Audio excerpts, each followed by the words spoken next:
Di dalam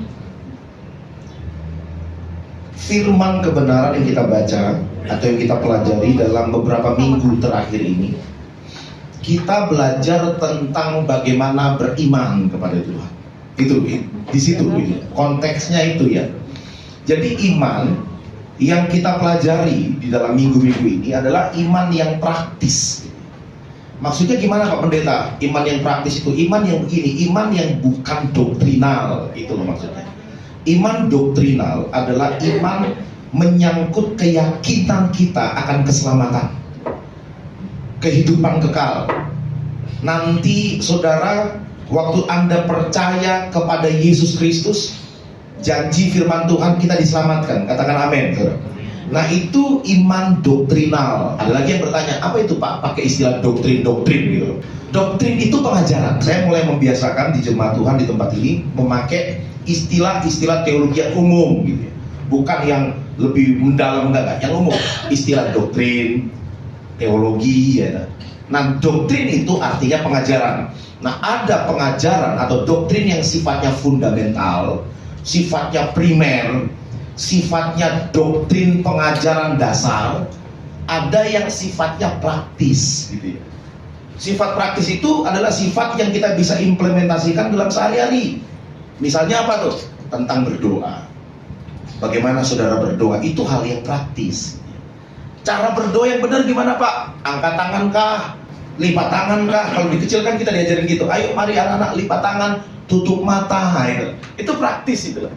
Terus Pak, berpuasa bagaimana Pak? Ya berpuasa itu begini, itu diajarin. Itu hal yang praktis yang Anda lalui hari lepas hari dalam kehidupan. Ada kaitannya dengan hidup sehari-hari. Nah, iman juga sama. Ada iman yang bersifat doktrin fundamental. Jadi mau nggak mau semua orang Kristen harus sama iman ini. Apa itu? Percaya adanya Tuhan. Percaya yang Tuhan itu adalah di dalam Yesus Kristus. Nah, semua orang Kristen tidak bisa tidak. Harus melewati doktrin fundamental. Harus sama ini. Harus sama. Tapi yang praktis, yang sekunder, itu istilah yang lain lagi ya. Yang sekunder itu bisa berbeda. Misalnya nih ya, coba kita di slide yang bagian-bagian terakhir. Iman yang di sini, yang kita lagi belajar ini, di sebelah kiri itu ada tentang kemiskinan. Mewakili dari misalnya hidup menderita, hidup pikul salib, dia sakit tapi tidak sembuh, tiba-tiba ditipu orang gitu ya. Lalu dia berkata begini, bener nggak sih Tuhan? Bener nggak jalan hidupku ini percaya Yesus? Katanya percaya Yesus diberkati gitu. Tapi kok berkat yang aku dapat bentuknya penderitaan gitu ya. Tapi ada lagi orang yang ekstrim kanan. Kalau kamu punya iman, kamu pasti sukses. Karirmu nanjak terus, nggak ada orang yang jegal. Kamu nggak bakalan bangkrut kalau kamu punya iman. Nah gitu loh. Kamu pasti kaya. Nah gitu. Nah itu disebut teologi kemakmuran. Ada teologi penderitaan di sebelah kiri, ada teologi kemakmuran. Gini ya, kenapa ini disebut sekunder atau yang praktis, bukan yang fundamental? Karena begini, semua orang Kristen bisa dia ada di kiri, bisa dia ada di kanan. Kalau fundamental itu artinya harus. Misalnya dia berkata begini, kalau kamu jadi Kristen, kamu pasti kaya, kamu pasti sehat, kamu pasti makmur, tidak bisa tidak. Itu menjadi ekstrim. Dan kekristenan tidak bisa fundamental kayak gitu, nggak bisa. Atau sebaliknya kita belajar kemarin, ada ajaran Kristen yang berkata begini, kalau kamu jadi Kristen, kamu pasti menderita, kamu nggak boleh kaya, kamu nggak boleh menikmati dalam tanda petik dunia materi itu. Kamu harus tinggalkan itu. Makin kamu meninggalkan dunia itu, makin kamu menderita, makin kamu makan makanan yang tidak berdaging, tidak berjiwa.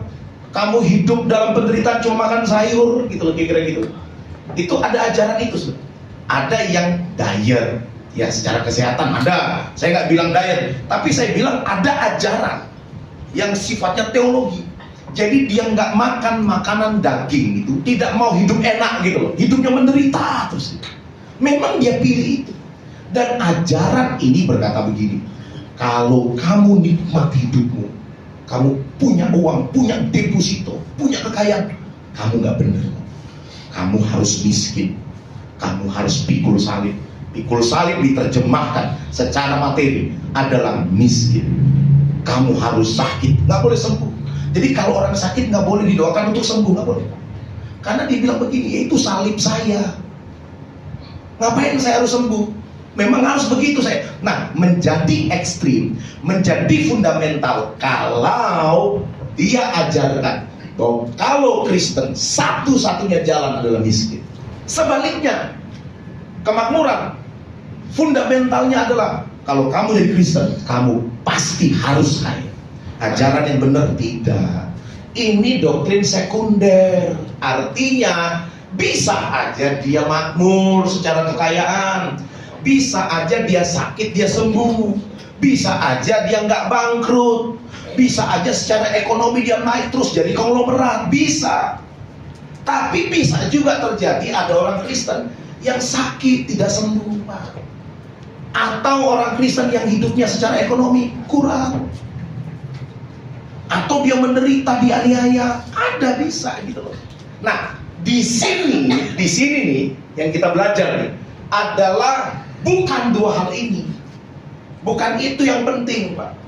Kita harus tahu adalah kehendak Allah. Sama-sama katakan kehendak Allah. Nah, itu dulu kita pahami, baru kita sadar kita ada di posisi mana. Bisa jadi memang, kan kita belajar kemarin, orang miskin, orang kaya diizinkan apa? Bertemu. Dan yang menciptakan itu adalah siapa? Tuhan. Jadi orang-orang yang ada diizinkan mengalami berkat Tuhan luar biasa. Dia tidak boleh menghakimi mereka yang hidupnya susah, lalu berkata begini, kamu kurang berdoa, makanya hidupmu kayak gitu, hidupmu nggak bener. Pernah dengar nggak itu? Pernah dengar nggak? Saya pernah ketemu orang Kristen, kasihan banget. Ketika dia datang ke saudaranya, ketika dia datang bahkan ke pendeta satunya bilang begini, kurang berdoa. Ini padahal pendeta ini, teman saya pendeta ini, pelayanan di Kalimantan. Kalau transmigrasi di Kalimantan, itu cuma 2, 3, 4 jemaatnya. Ada yang 10, ada yang 5. Lo kalau ketemu sama dia, bro, wih haleluya, puji Tuhan tuh ngomongnya banget. Kita di Jawa gak usah teriak-teriak. Loh sorry bro, gue di pelayanan pedesaan, rumahnya jauh-jauh. Jadi kalau panggil jemaat, halo bro, kita biasa teriak. Berapa jemaatnya sekarang? Oh puji Tuhan. 50. Oh no, 500. No, 5 kata dia gitu. Jemaatnya 5, semangatnya luar biasa. Tapi 20 tahun di situ. Ada orang pendeta kaya ngomong sama dia, bro, kurang berdoa bro, doa kayak lutut kata dia gitu. Loh, emang jemaat bro berapa? 1000 karena gue berdoa. Terus pendeta yang cuma 5 jemaat nangis di bilang, emang lu pikir gue gak berdoa di desa? Emang kamu pikir saya gak puasa? Hah? Saya berdoa tiap pagi Pak. Saya berseru sama Tuhan. Saya besukin semua jemaat. Tapi memang terjadi kayak gitu mobil. Nah gitu loh saudara. Jadi yang satu menghakimi berkata kamu tidak dalam kehendak Tuhan. Ada lagi yang kebalikan Pak. Ini memang dia penginjilan kemana-mana, dia memang hidup memang menderita, pikul salib. Dikasih berkat nggak mau terima, ada? Nggak, gue nggak mau terima. Gue bener-bener melayani Tuhan. Lalu semakan lu gimana? Ya dengan apa yang ada, kata dia. Oke. Terus dia berkata begini, wah pendeta-pendeta sugegi nggak berdoa ini, nggak pikul salib mereka. Ada pendeta naik Lamborghini, ada saudara. Pendeta opo gitu, naik Lamborghini itu. Duniawi. Dia berpikir dia itu hidup dalam kehendak Allah. Nah ini yang keliru, ini yang kita perlu luruskan supaya kita akan tahu bagaimana iman, menggunakan iman yang benar itu. Katakan amin. Ya, gitu. Nah, saudara pernah tahu nggak? di Alkitab itu ya. Saya bacakan satu ayat kepada saudara, atau kita baca bersama-sama ayat ini ya. Matius 22 ayat 37 sampai ayat yang ke-40. Jawab Yesus kepadanya, kasihilah Tuhan dengan segenap hatimu dan segenap jiwamu dan segenap akal budimu. Itulah hukum yang terutama dan yang pertama. Dan hukum yang kedua yang sama dengan itu ialah kasihilah sesama manusia seperti diri sendiri. Terus ayat 40 kita baca bersama-sama, 2, 3. Pada kedua hukum inilah tergantung seluruh hukum Taurat dan kitab para nabi. Coba slide, kembali ke slide. Kita lalu bertanya begini, oke, iman yang praktis itu, apakah saya harus hidup susah atau saya hidup di dalam materi yang berkecukupan? Saya pernah ketemu orang lucu juga, Pak, tahun ini Pak, kalau saya nggak punya masalah Pak, saya rasa hidup saya nggak benar, katanya. Maksud lo? Iya, saya tahu kalau jalan Tuhan dalam hidup saya, pasti saya harus ada masalah. Tapi ada orang punya iman kayak gitu, nggak apa-apa. Tapi ada orang lain bilang, enggak, gue nggak mau. Ya nggak salah juga, gitu. Gue nggak mau dong. Nah, di sini kita lihat berarti yang paling tinggi itu kehendak Allah. Oke ya. Masalahnya begini Pak, kehendak Allah itu perjanjian lama saja ada 613 hukum, ketentuan-ketentuan yang kita sebut regulasi firman Tuhan. Itu belum perjanjian baru. Perjanjian lama itu 613. Itu disebut hukum Taurat itu. Hukum Taurat itu bukan cuma 10 perintah, tapi ada perintah-perintah yang lain. Orang Israel menerjemahkan menjadi 613. Belum lagi level turunannya.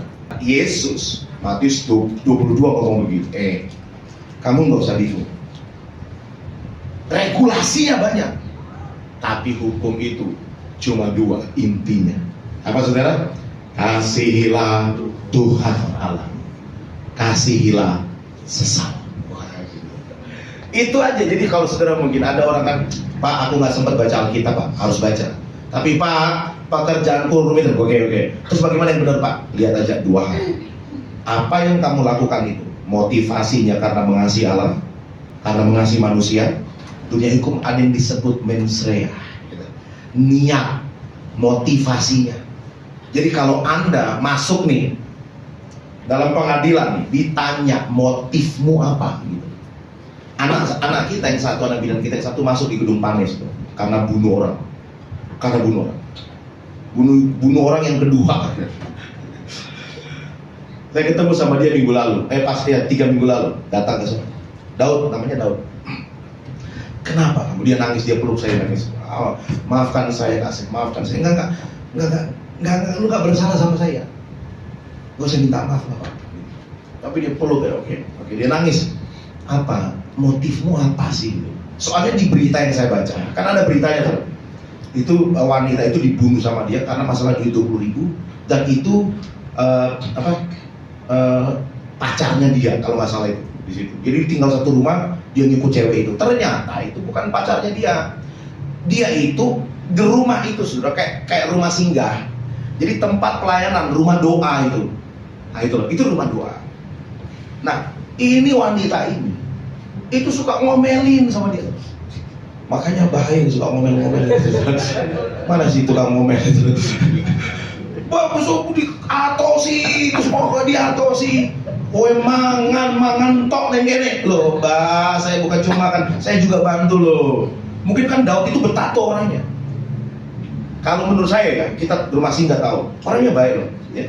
Rajin sih. Saya juga garuk-garuk kepala gitu. Terus dia, iya Kak. Terus saya dituduh nyolong duit. Lo bayangin Kak, itu duit itu ada di situ, ada berapa juta? 20.000 tok gitu. 20.000 itu kejar-kejar saya. Terus kata dia gitu. Kowe saya nyolong 20.000. Wah, dari masalah kapan hari diingat-ingat terus sampai sekarang. Nah orang ini kan ada masanya, ada dia lagi sabar ya. Pria itu kan begitu. Coba tengok pria-prianya. Ya mas, ada masalahnya Pak, lagi buntak otaknya. Mungkin masalah kerjaan gitu. Diingat-ingat terus masalah 2.000 perak, 20.000 perak.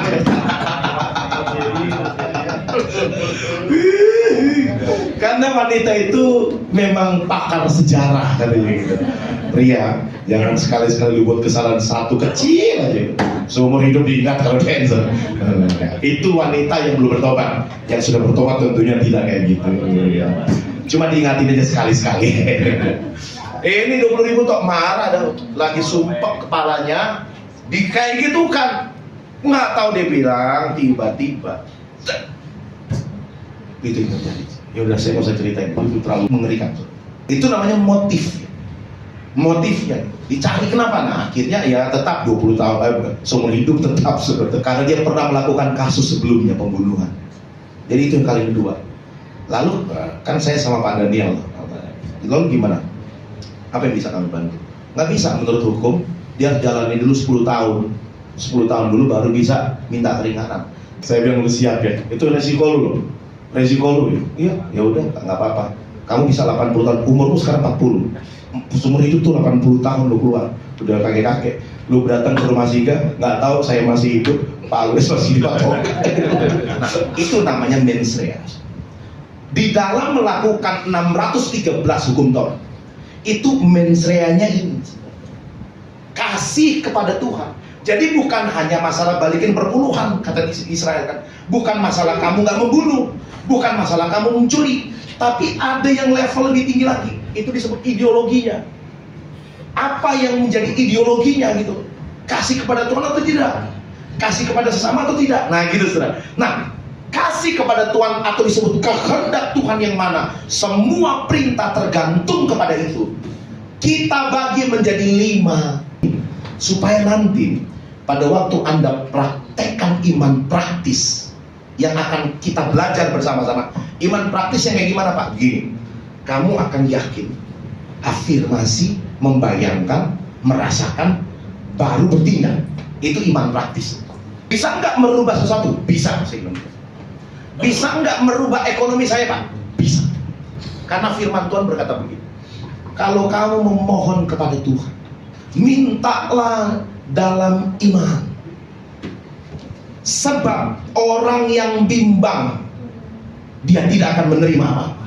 Jadi saudara, ada orang-orang yang berdoa tidak dijawab karena dia tidak punya iman.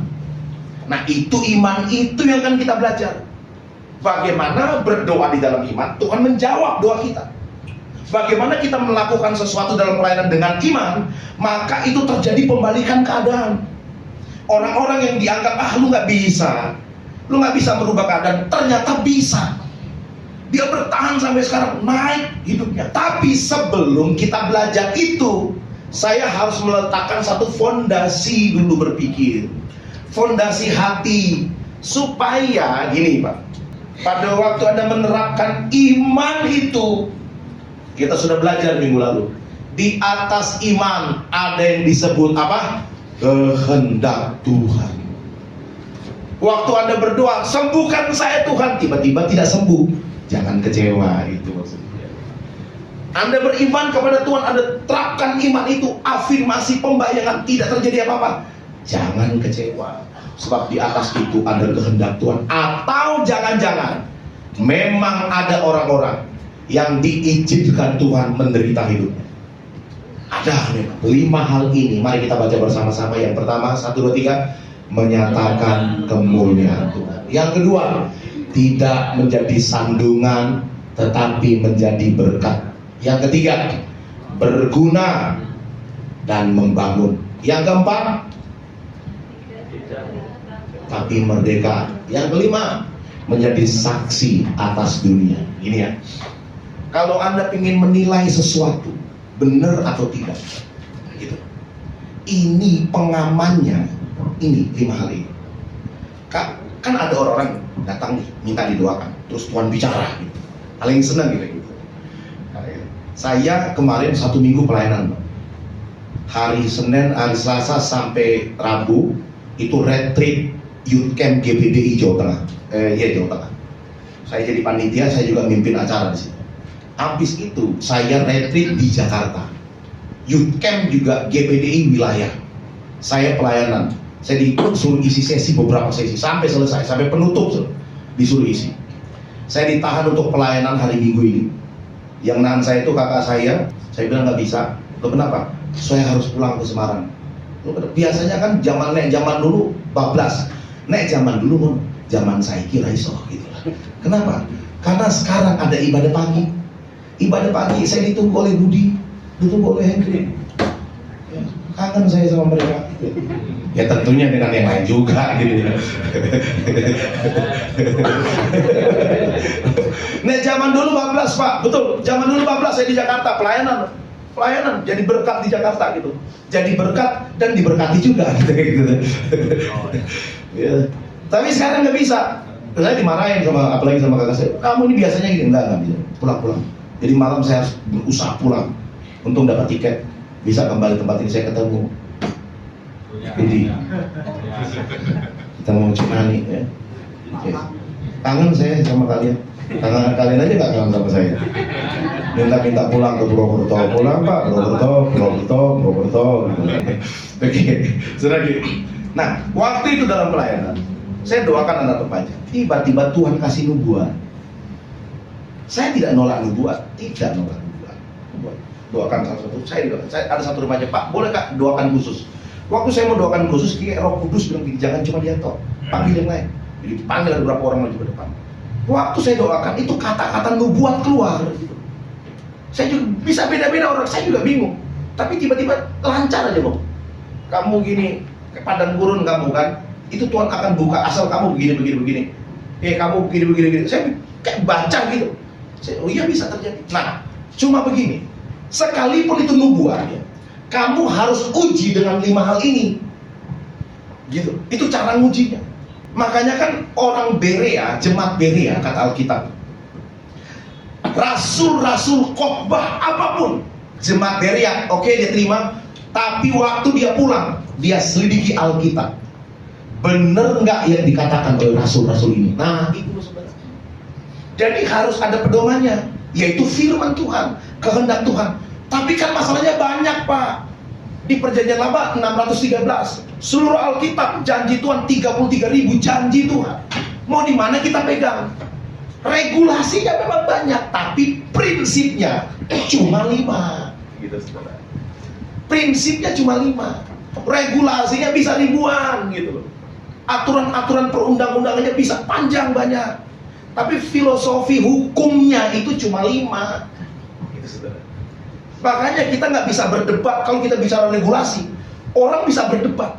Wow gini, karena dia tafsirnya kan beda. Tapi kalau bicara prinsip, enggak. Dan 5 prinsip itu harus masuk 5-5-nya. Nggak bisa cuma masuk 2. Harus 5-5-nya masuk. Kalau Anda pengen tahu kehendak Tuhan atau tidak, misalnya begini. Saya ini lagi menderita. Ini kehendak Tuhan atau tidak? Gitu loh. Coba Anda lihat 5 ini. Saya ini lagi diberkati secara material nih. Semua project saya itu jadi semuanya, misalnya gitu. Saya dapat cuan yang banyak nih. Saudara lihat dari 5 ini, gitu. Saudara lagi sakit nih, Man. Lagi sakit nih. Anda lihat, oh kayaknya saya memang Tuhan izinkan harus sembuh. Karena misalnya untuk menyatakan kemuliaan Tuhan. Oke, nggak apa-apa. Anda lakukan ikhtiar gitu loh, doa, oke. Cara Tuhan menjawab nggak harus lewat doa toh. Datang ke medis, datang ke rumah sakit, periksa. Tuhan bisa pakai itu. Nah kalau kita nggak paham ini, itu saya pernah ketemu orang. Dia nggak apa-apa lah, walaupun saya pakai lagu itu, walaupun saya susah menderita dalam dunia, saya mau ikut Yesus sampai selama-lamanya gitu. Tapi salah dia berpikir. Saya bilang begini, iya bisa jadi penderitaanmu itu menunjukkan kesetiaan. Tapi saya tanya sama dia, tapi bagaimana kalau Tuhan punya kehendak kamu sembuh? Dia berpikir, oh gitu ya Pak, bisa. Loh gimana Pak? Sekarang saya tanya, sakitmu itu menyatakan kemuliaan Tuhan atau tidak? Kayaknya iya Pak, oke. Saya beda lagi yang kedua, sakitmu itu jadi batu sandungan atau tidak? Oh enggak Pak, saya sakit, saya nggak mau repotin orang. Oke Pak, sakitmu itu jadi berkat atau tidak? Saya sulit Pak memberkati Pak dalam kondisi kayak gini. Oke. Coba berdoa. Kamu juga usaha, tapi kamu berdoa. Dia usaha, dia berdoa. Pembalikan keadaan terjadi, ekonominya bangkit. Nah itu masalah ideologi.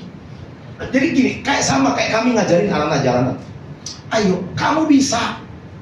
Karena ada orang-orang dari opanya, dari maknya, dari engkongnya, atau siapa udah kasih tahu, gue raiso suge, raiso, gue kere. Bapakmu itu kan beca, gue sama bikin tinggi opo, rasa sekolah gue ada kan.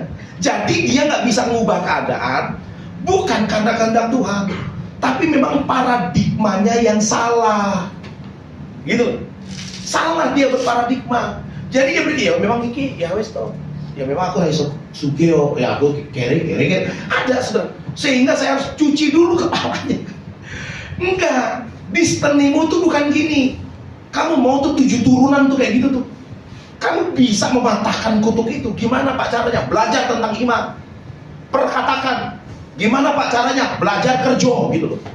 Gimana Pak caranya? Isi dengan knowledge gitu. Itu caranya kan gitu. Itu caranya supaya pembalikan keadaan terjadi kan.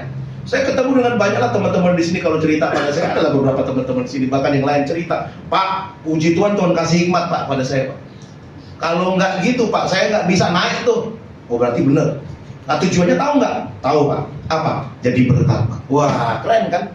Nah itu maksud saya saudara. Jadi Anda harus tahu dulu 5 prinsip ini sebelum kita praktekkan iman, gitu loh. Supaya nggak jadi begini. Saya kan ngomong berapa minggu lalu, iman itu kuat, berkuasa loh saudara. Orang-orang dunia sudah terapkan itu. Orang gereja aja nggak diajarin. Orang dunia udah diajarin lewat buku The Secret. Itu booming tahun 2004-2005. Pikiran menarik hal yang sama datang. Jadi gimana caranya? Dia pakai terapan iman itu. Jadi Rhonda Byrne di bukunya dia bilang begini, ada satu kejadian. Itu orang ini datang, dia pengen punya mobil, cuma nggak punya duit dia. Tapi dia terapkan hukum positif. Bagaimana caranya? Berkata-kata, membayangkan, merasakan. Itu sih. Lalu dia datang kemana? Ke dealer mobil. Duduk di situ. Duduk di situ.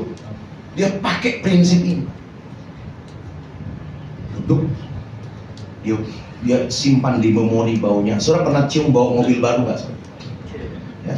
Jangan cuma nyium bau pakaian kotor aja. Nggak pernah nyium mobil baru nggak di dalamnya? Pernah? Tanya sebelahnya pernah. Oke pernah. Ya. Nah. Wah. Dia datang cuma ngonotok, cuma terus dia membayangkan, dia coba simpan di memorinya. Oke, sudah selesai, dia pulang rumah. Ini yang dia lakukan tiap hari. Dia bayangkan kembali, dia panggil kembali itu rasa waktu dia cium bau mobil. Setir, dia bayangkan, terima kasih.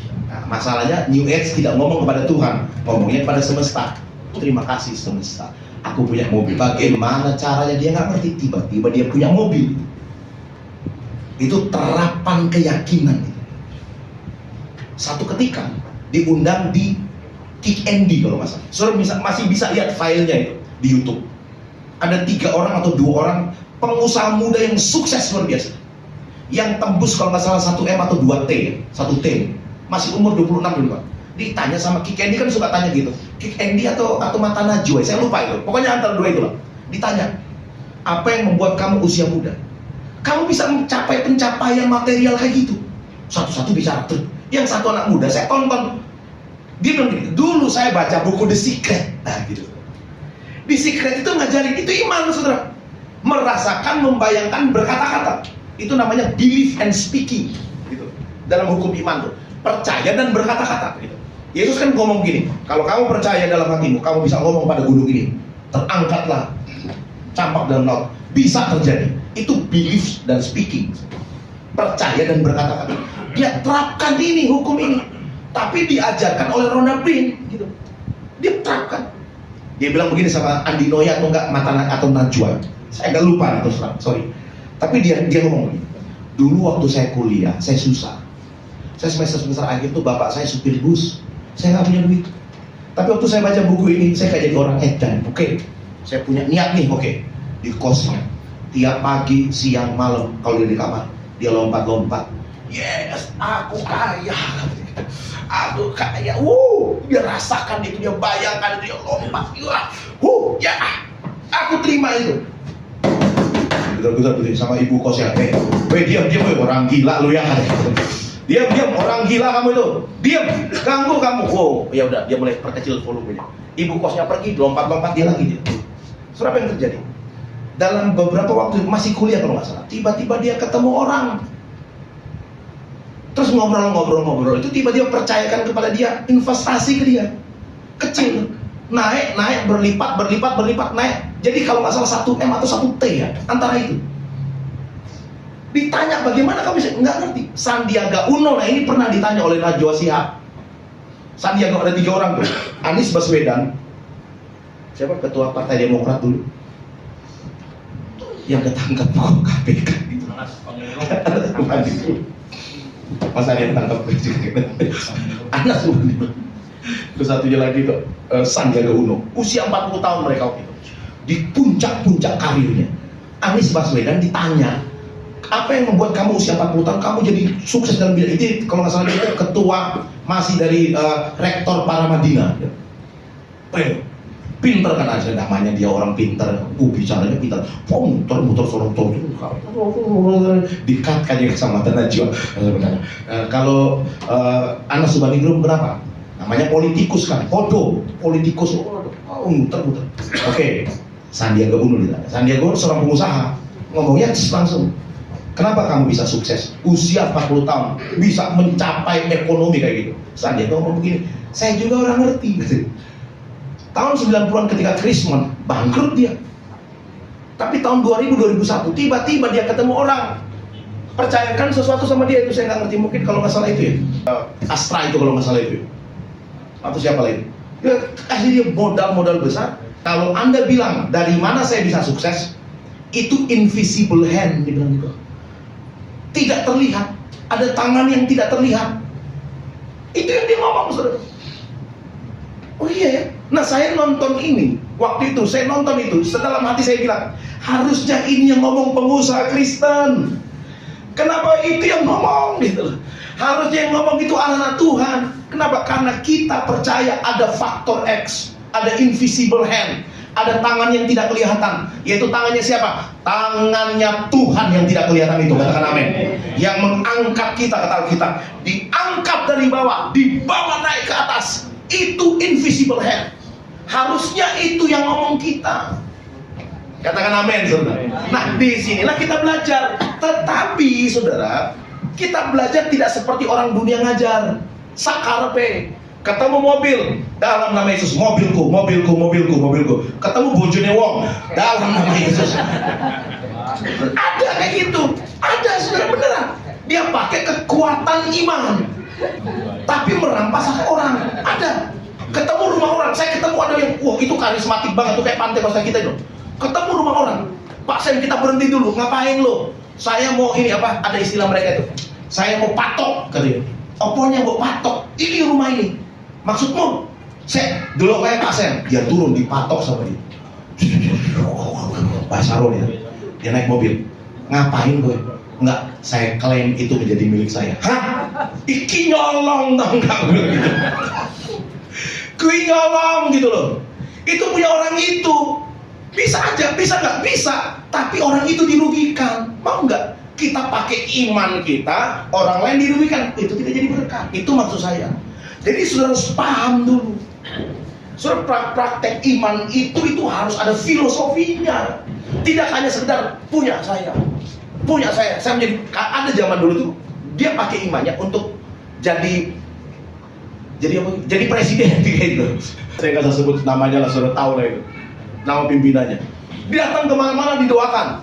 Dia bangun menara doa se-Indonesia. Datang ke sana untuk saya mencalonkan untuk jadi presiden. Doakan saya jadi presiden. Tiba-tiba ada yang bernubuat gini. Pokoknya terbuka jalan kamu jadi presiden. Mungkin aja. Cuma benar kata jenderal kita ini.